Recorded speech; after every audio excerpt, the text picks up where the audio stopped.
Hello friends and welcome to Snap Take. This is Glazer of Snap Judgments, the official podcast of Marvel Snap Zone.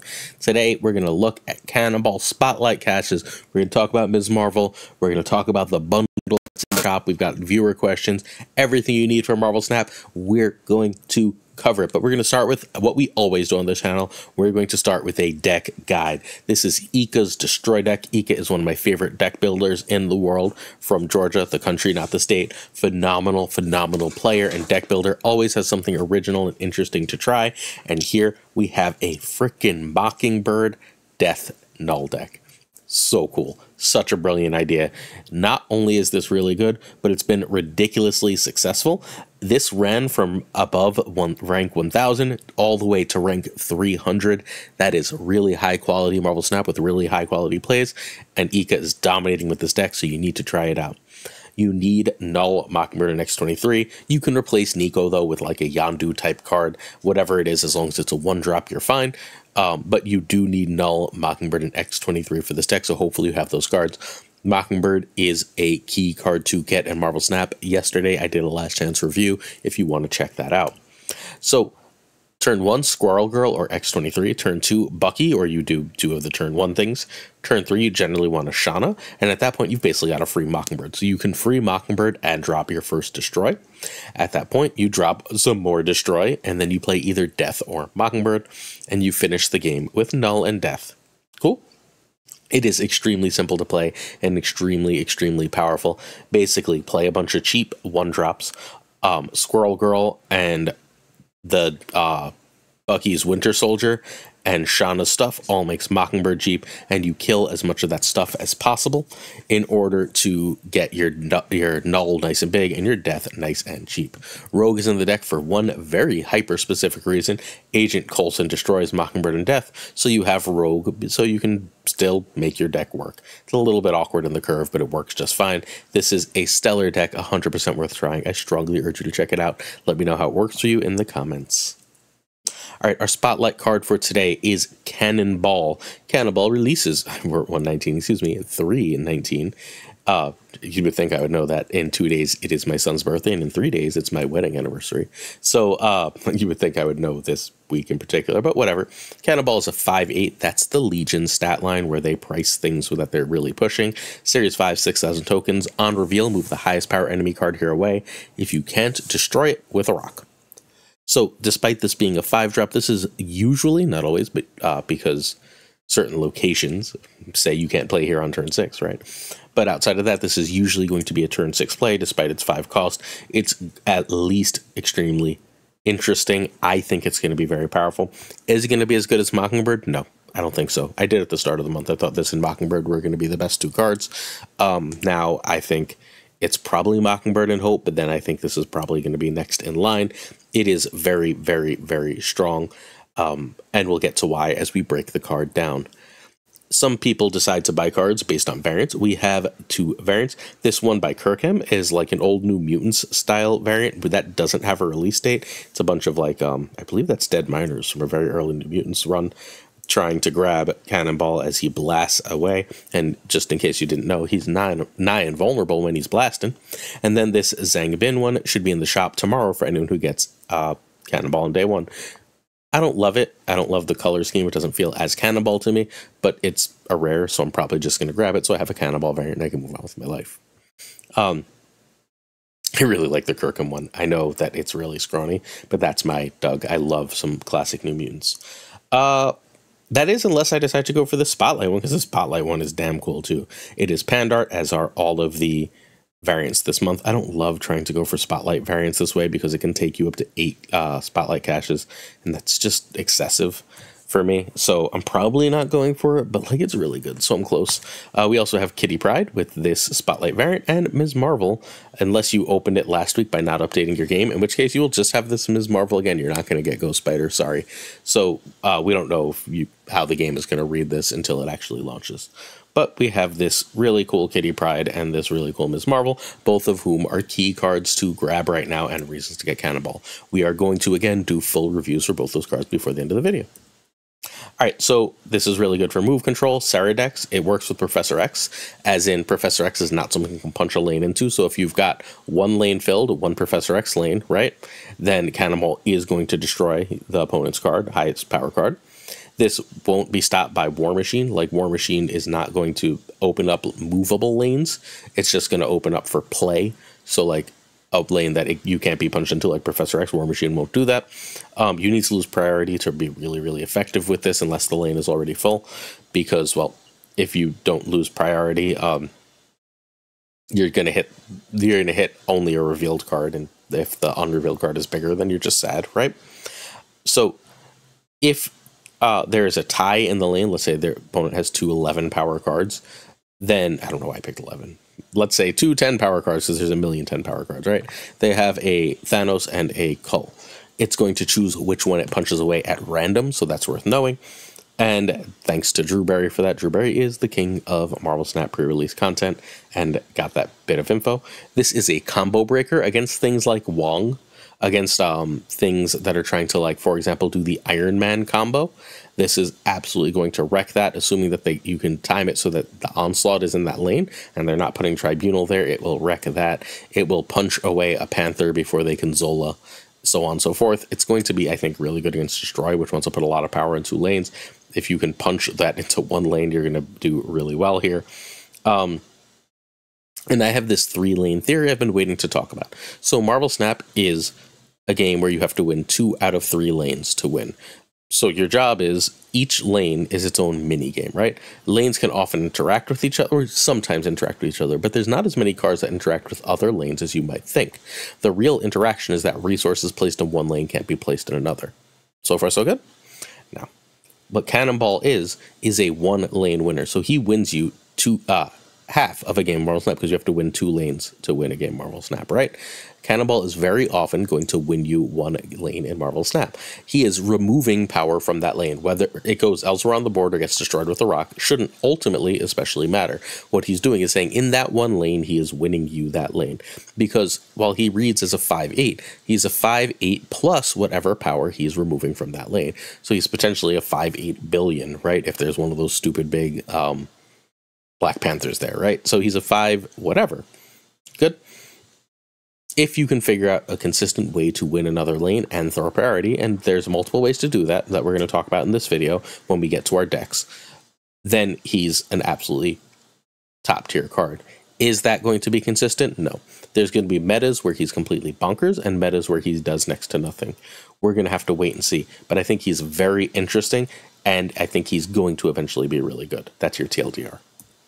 All right, so our first deck, we start as always when possible with our Drew Berry deck. Drew Berry called this Tech Cannon. This is going to be our Sarah deck. It's not exactly how I'd build the Sarah deck, but it's close enough for government work. This is basically saying, I'm going to try and win a lane. I'm going to try and throw a priority. I'm going to try and go Zabu, Ghost, whatever, right? Hope Summers, something, Sarah. And then I can play Cannonball with Chandra Enchantress, Cannonball with Shadow King, and win the game that way. And if you can do that, you're probably going to win the game Marvel Snap. Just saying. You're going to delete power from one lane and punch power in another lane. If you do Cannonball before Shang, you even have a chance of punching something big into that Shang lane, which can then also get Shang eaten or Enchantress or whatever the case may be. And I think this is really cool. Magic gives you an extra turn to get your combos off. It also makes Sarah and Cannonball slightly less obnoxious to work together. You have the strength bump of Nova. You have Mobius to stop your opponent's stuff. And you have Hope, just because sometimes you don't see Sarah, and Hope is a lot of energy. Hope lets you do extra stuff. So if you, on turn 6, for example, played a couple cards on Hope, right? You now have a enough energy on the last turn to play if you got Zabu or Sarah to play Cannonball and Shang-Chi, or Cannonball and Enchantress, which seems like it's pretty damn good. I like this deck a lot. Props to Drew Berry for this really cool idea. This is, again, where I'm starting. You can check way back, and I have an earlier version of this based off the Revis Sarah. We also have Docty. Docty has been the absolute best. Just so you know, every month on Marvel Snap Zone, I write an article where I ask over 50 content creators their predictions about the new cards for the month. For 3 straight months, Docty has been the single most accurate predictor of cards. This is where he wants to start with Cannonball. This is a nice, simple lockdown-y deck where you can go Ravonna into Professor X or Iron Man. And then like, so the working theory here that I like a lot, I don't really like Spectrum here, but the working theory that I like a lot is you either Professor X to win a lane, or you can Iron Man Mystique shenanigans to like make a lane so big the opponent can't really contest, and then Cannonball like sort of punches, if you don't have priority Cannonball punches something into that Iron Man lane that they can't really compete in, right? Because you've got this stupid huge Iron Man in that lane, right? And you can even go Iron Man 4, Mystique 5, and then even if that's on like a Lizard, right? You play Mystique and Lizard on 5, and now you've got so much frickin' power in that lane that if you play an Ant-Man and a Cannonball on the last turn of the game, you've got a bajillion power in one lane, Cannonball's punching over to that lane, and you should be able to win the game of Marvel Snap. And winning games of Marvel Snap is pretty good. I like this list as well. Ankh, I don't really know Ankh. Ankh is a relatively, well, apparently Ankh's been around for a while, but I just found Ankh's content, and I like it, so I decided to feature one of Ankh's decks. If you know Ankh, let him know that I decided to feature one of his decks. This is a more traditional lockdown. This is like movie.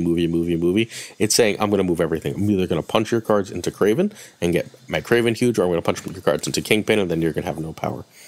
It's got your own little move package with Silk and Polaris and Spider-Man and Stegron and Cannonball, and then it's got Professor X to say, okay, so if I did enough of this early, I can lock it down. It's got Daredevil to let you know which cards to play. It's got Magneto. I think this is going to be really good and steal cubes often. Is it going to be great in a Thanos meta? But if Thanos gets reined in on Thursday or next available opportunity, then I think this is a real contender. Next up, we have Cannonball Clog. This is our friend Canadian Alfredo. Canadian Alfredo writes all the early access articles about whether spotlights are worth it on SnapZone. So this is Cannonball Clog. It's, again, quite cool of a deck. This is saying, well, Cannonball is going to leave a rock if I destroy the card. So what if I fill all of my opponent's lanes with junk by using Annihilus on 5, Cannonball on 6? That seems good. Once in a while, you get the free Galactus wins with this deck. Once in a while, you get the free Alioth wins with this deck. At any rate, all of this works, and you should be really consistent with it. I think Cannonball fits really well here as well. Our friend Den has a slightly different concept. See, this is a aggressive junk deck. We featured something like this in Sunday's video. JJ Rolk played a Annihilus Man-Thing junk up deck. This one says, but what about Cannonball? If I've got, again, a bunch of rocks on your side of the board that I can push more over by making them negative, right? I can go Debris into Hasn't. This deck actually probably wants name of the card is now gone. Typhoid Mary. So that I can send more rocks over. So you can go Debris into Absorbman, you can go Debris into Typhoid Mary, you can go Debris into Hazmat, and then you can play Annihilus, and then you can play Cannonball, and like you should just win because they're negative bajillion power. It seems like this is going to be a really effective deck. Some version of this, and we're going to have to figure out exactly which one. Next up, we have a Loki list. Why a Loki list? Because Loki is good. And generally speaking, one of the best ways to use good cards is to stick them into already good shells. This is our Mockingbird Loki shell. It's just a regular old Mockingbird Loki shell. So let's throw Cannonball in and see how it works. Is it necessary here? Who knows? I don't think so. I think Mockingbird's probably better for Loki, but why not try both and see where you land? Cannonball, again, as a one-lane winner, you often get that other lane with Loki just by like sort of playing the right shenanigans, playing a rogue, playing a Shang. If you can also get a Cannonball off, you should be really good to go. Next up, we have our move. This is our Silky Smooth style move.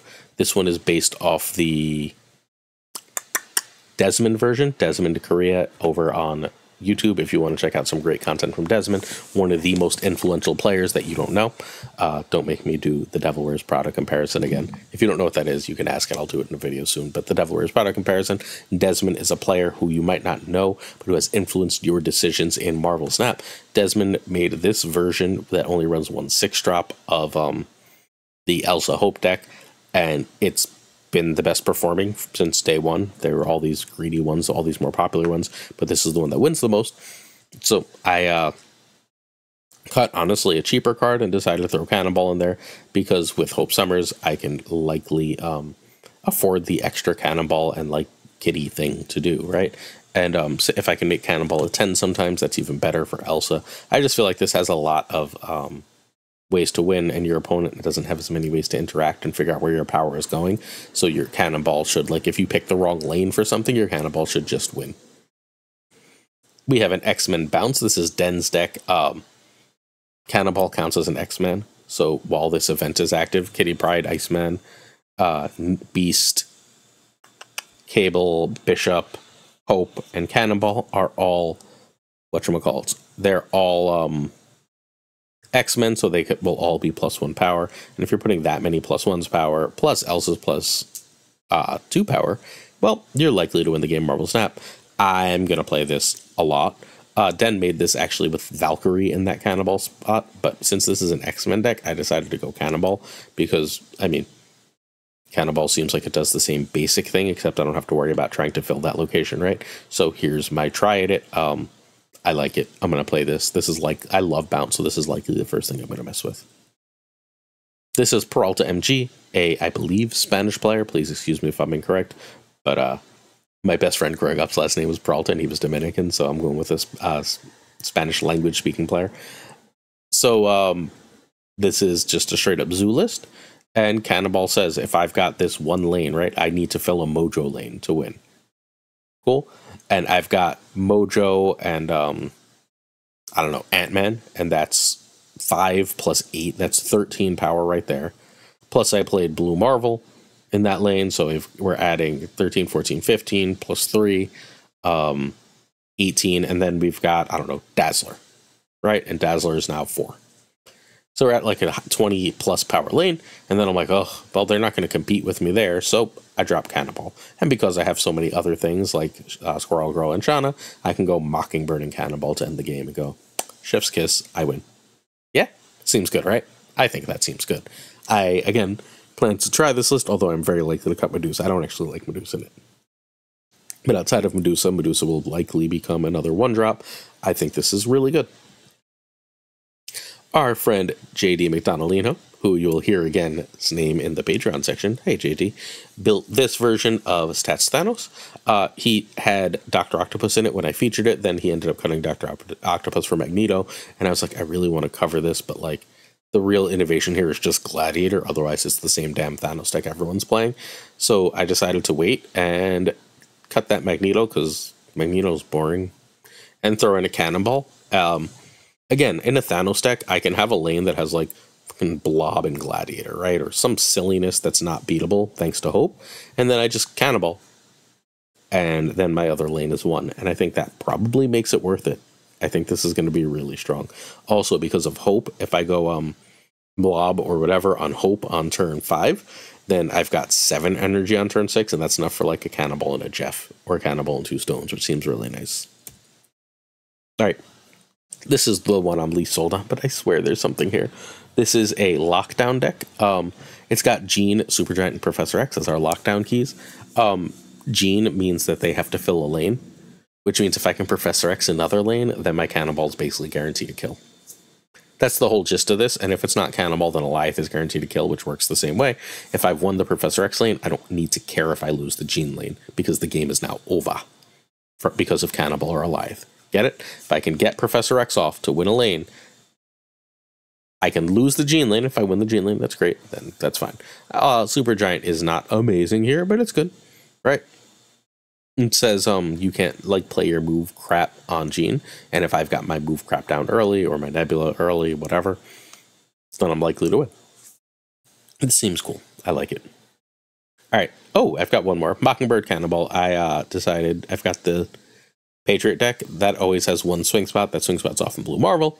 I decided to make a Cannonball. Again, if I've got a lane that you can't compete with, whether that, like, I've got a Patriot Mystique Brew, Patriot Mystique Absorbing Man, shenanigans, nonsense, right? Then, or an Iron Man on top of an Absorbing Man, whatever. You get the idea, yeah?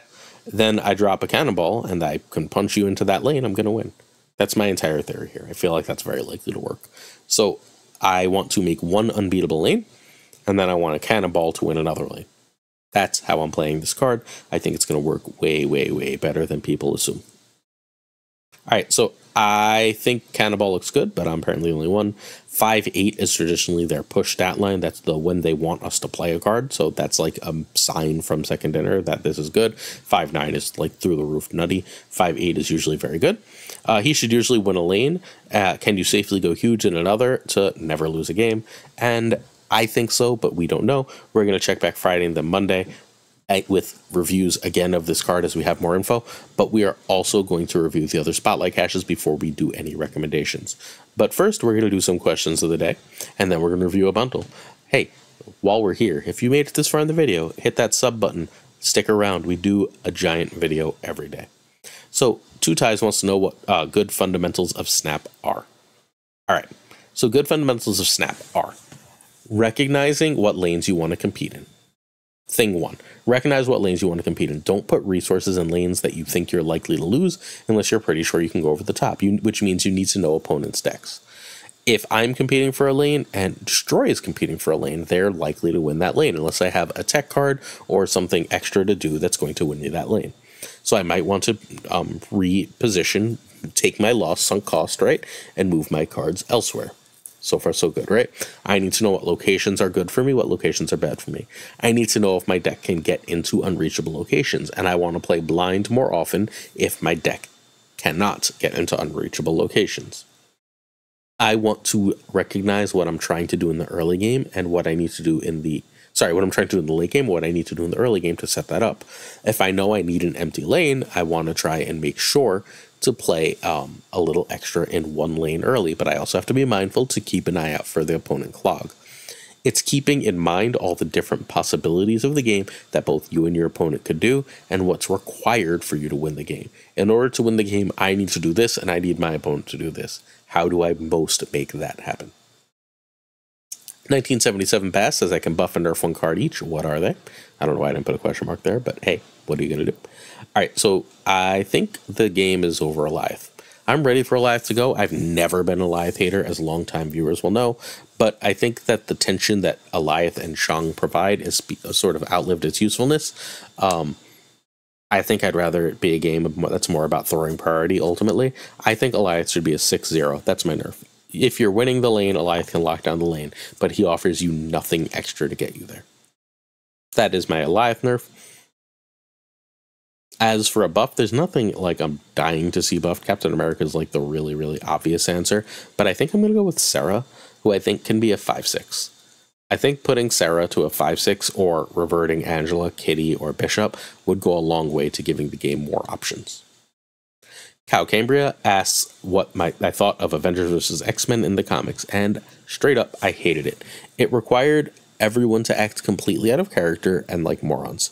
The Avengers were treated like villains for no readily explored reason. A lot of it was centered around the Phoenix Force coming back to Earth, which the Avengers were suddenly completely panicked about, and like that'd be fine, right? But like other comics existed for, I don't know, 40-ish years, 35 years, where Phoenix came to Earth and the Avengers never very much cared or thought much of it. Like even several years before the Phoenix came to Earth and the Avengers didn't care, but now all of a sudden they're willing to like attack and kidnap children for it. And it was bad. I really didn't enjoy it. I didn't think the fights were even good. It leads to spoilers for, an 8-year-old comic at this point, but it leads to like a bunch of X-Men getting Phoenix Force powers, which also was like in no way interesting. They basically all just turned into villains like immediately. It was not good. It was not a good comic run. So Avengers X-Men is a cool concept, but it didn't actually work. If you'd like your question read in the comments of tomorrow's video, leave one in the comments. We are, again, still looking for extra questions, so please leave some in the comments. All right, this is the worst bundle we've ever seen on Marvel Snap. This is worse than Token Tuesday. This is worse than everything. Please do not buy this bundle. This is literally atrocious value. Yeah, please don't buy it. This is, again, one of the worst bundles as far as progression ever. I love this variant. I have a ton of gold. I wanted to buy this, but I do not want to send Second Dinner the message that this is the kind of shit we will accept, because this is absolutely atrocious. Please do not N-O-T, capital N-O-T, bold underline, buy this. Buy Token Tuesday instead if you must. What our friend Savage Yeti, who is the guru of all things bundles, is currently doing is maintaining 8,000 gold, and then whenever he gets enough above 8,000 gold, buying a Token Tuesday, because right now Token Tuesday looks like the very best value they're giving us for gold, and it's still good enough value to keep you basically card complete if you are smart with how you buy it. Cool? You know what's not smart to buy? This bundle, which is, again, literally worse progression than a simple Token Tuesday. Shame on Second Dinner for this literal garbage bundle. All right, our next spotlight card is Ms. Marvel. She is a former season pass card, so there's 6,000 tokens. Hopefully you bought her as a season pass. I told you to buy her as a season pass if you've been watching that long. She is a 4/4 ongoing. Your adjacent location with +2 cards and no repeated costs have +5 power, which means she's basically almost always a 5/9 and very often a 5/14, which is just stellar stats. She is one of the best stat sticks in the game, which means she goes in a lot of decks. She doesn't go in the best deck right now, Thanos, but if Thanos is gone, I would bet almost anything that she immediately goes back in several other really great decks. Before we go further, she's must get. Cool. She is, my working theory is Hope, Ms. Marvel, and Mockingbird are the 3 must-have cards of this month. Got it? Every other card, including War Machine, is just a nice to have or a very good card, but these are the requirements. At least that's my working theory. We know for a fact that Ms. Marvel is often in meta decks. She's been at least 2 or 3 different times in the #1 ranked deck in the post-Infinite leaderboard. She's been multiple times in the most popular deck on the Infinite leaderboard. She is a stellar important card. We're going to look at a few decks for her now. Our first, this is Komi's Loki. We talked about this, I don't know, like a week and a half ago. We've got Ms. Marvel is in and out of Loki decks at this point, but hey, she's a lot of power in these decks, right? So if you don't see Loki, or if you see Loki late, if you want to still be able to win the game, Ms. Marvel gives you a really good option to do so by just being the best stat stick for her cost. That's all she's doing here. She is saying, I didn't see Loki, and now I've got 14 power on turn 4. Nothing else does 14 power on turn 4. You're pretty damn happy. Next up, we have Hell Enjoy Tribunal. This is a this deck has sort of fallen out of favor for a Mr. Negative version, which does not run Ms. Marvel, but Ms. Marvel is really great in the original versions of this. If you're not seeing Enchantress, this is freaking nearly unbeatable because it sees every card on the deck and puts more power out than anything. Ms. Marvel gives you an alternate win condition for the deck, where if you go Ms. Marvel plus Onslaught, you're suddenly adding 10 power to each location. If you can also somehow Mystique that, you're adding 20 power to each location, as long as you can get the other cards there, and you're very likely to win. Ideally, you do that with a Sarah so that you can do all the shenanigans you want. So if you have Magic, Ms. Marvel, Sarah, Onslaught, then you can play whatever you want last turn, Mystique, get all the buffs, and win the damn game. It's very strong, very cool. This is one of the best decks. It's been featured and covered forever all over the place. This is one of those decks that was the most popular deck in Marvel Snap for a short while. We also have a lockdown list. This was where Ms. Marvel originally shined. This one is fairly similar to the old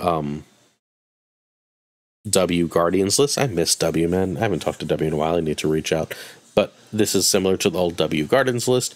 It is just saying, if I can lock down a location with Storm, Ms. Marvel gives me extra power in that location, or Jessica Jones does, or Vision does, or Doom does. I can lock down the game multiple ways. Ms. Marvel is a requirement for this type of lockdown, but I do think this type of lockdown stops existing for War Machine. I think this is the exact deck that suffers for War Machine's existence.